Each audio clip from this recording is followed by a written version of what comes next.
Good morning, guys. Flex ko yung ating service ngayon. Ayan. Nagawaan na siya ng trapal. Kasi dati natanggal na yan eh. Nung una talaga, nung bagong bili ito eh, brown ang kulay niyan. Ngayon,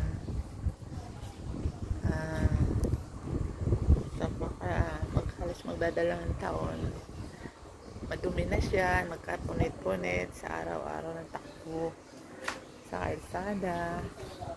Ngayon, dahil madumi na yun, tinanggal ko na, binaklas. Tapos nawala. So wala nang trapal yan. Magtatag-ulan na, kaya yan, pinagawang siya ngayon. Kaya tatag-ulan, safety na naman si April sa loob para paghihatid ko siya sa school, hindi na siya mababasa. Yan kasi ang service namin. Malaking tulong yan sa akin sa pang-araw-araw na pamasahe. Libre na kasi ang tinatakbo ko nito, trace itong manggahan, araw-araw balikan, tas ikot pa kung saan, tapos pauwi sa bahay. Kumbaga parang ano ko ito eh, parang jeep. Parang jeep ang ano ko sa kanya eh, kasi yun talaga yung aking service. Ginagawa ko siyang jeep, kargahan ng kung ano-ano, basta't kaya lang yung bigat niya, kinakargahan ko yan. Tsaka mabilis yan, hindi kagaya yung iba na medyo mabagal, kasi naiinip din ako pag mabagal, kaya kulang ano niyan eh, yung takbo niya, kulang bilis na inilalagay ko. So yan, ikutin natin yung trapal na pinagawa siya. Wala pa naman 15 ah.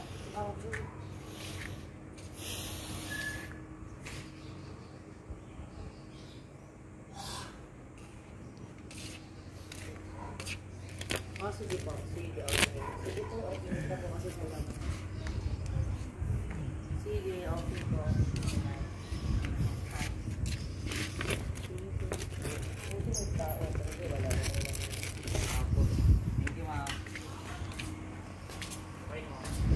Ayan.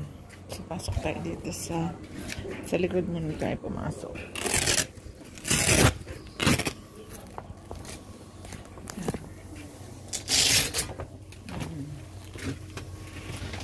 Dito si April makapwesto. Ayan. Sige naman siya dito sa loob. Hindi na siya mababasa.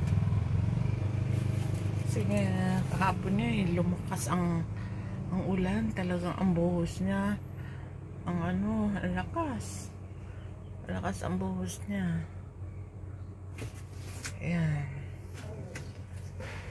Ganyan siya.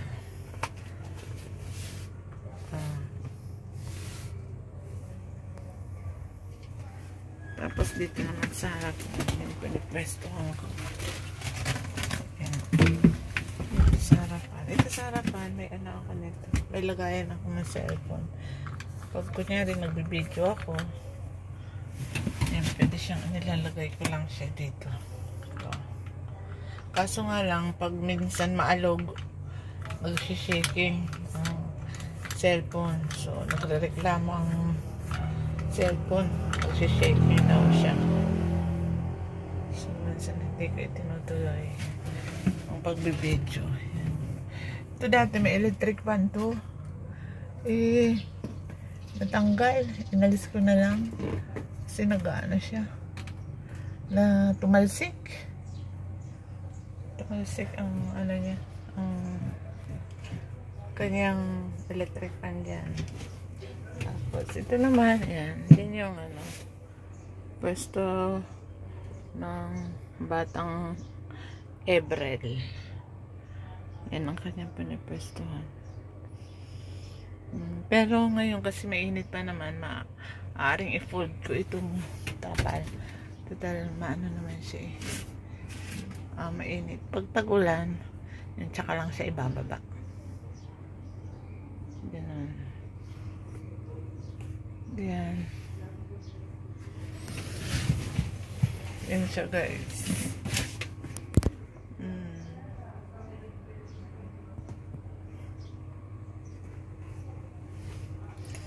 Ayan, nagawa na kahapon. Nag-ano lang kami. Nag-tricycle papunta sa tindahan dahil hindi ko pa nga ito magamit kasi ikinabit pa eh. Kinabit yung itong trapal niya. Ayan. So, ayan guys. Tapos ito, nilagyan ko ito dati ng ng ilaw dito sa harapan. Kaso natatanggal. Ayan, nagmukha tuloy siyang lang. Saan ba yan? Ayan. Nagmukha tuloy siyang salamin na lang. Pero ang nakalagay niyan, ano yan eh. Ilaw yan. Yung parang ipipress mo lang siya. Siguro, saka ano din. Saka tatag-tag-tag-tag. Kaya na siya. Nalaglag din siya. Pero sulit na rin. Dahil, ayun nga, sa pamasahe, ang mahal ng pamasahe, ang mahal ng tricycle. Malambayad. Ang dumi pala. Yung aming service. Ang dumi. Hindi mapunasan. Mamaya palinis ko. Ayan. Tatanggal eh. Siyempre kasi ano man ito, hindi naman talagang matibay na matibay kasi e-bike lang siya. Siguro kung kapag 4 wheels yan. So ito na lang ang ginagamit ko kasi dito lang naman, pa 13 lang naman. Tsaka manggahan. Tsaka ang laging ikot ko, punta lang ng palengke, araw-araw. Mamili, palengke. Yan lang ang routine. So, mas may ginato kasi kahit sa makipot na daan, nakakadaan ka. Hindi ka mahihirapan mag-park kasi maliit lang. Kung malaki, mahirapan ka pang mag-park, lalo na pag linggo, siksikan sa palengke ang ang parkingan. Hindi ka hanap ng mapaparkingan. Pero pag yung ganito, siksik mo lang dyan sa may gilid na hindi ka masasagi, okay na yan. Maliit lang kasi. Yan. Tapos dito tayo sa labas. Yan. Yan na yung ating jeep na jeep na e-bike. Ako baka to? Hindi kaya kainin ng to? Diyan sa likod.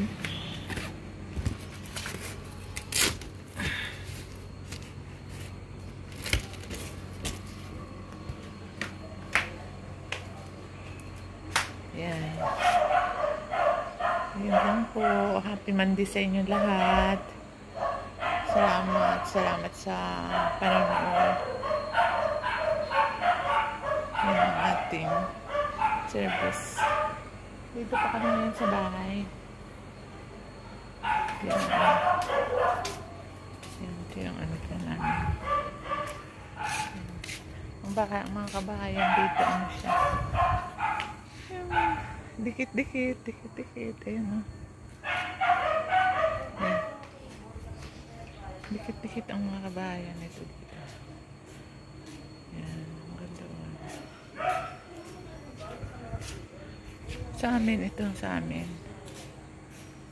Ayan. Ito sa amin. Ayan.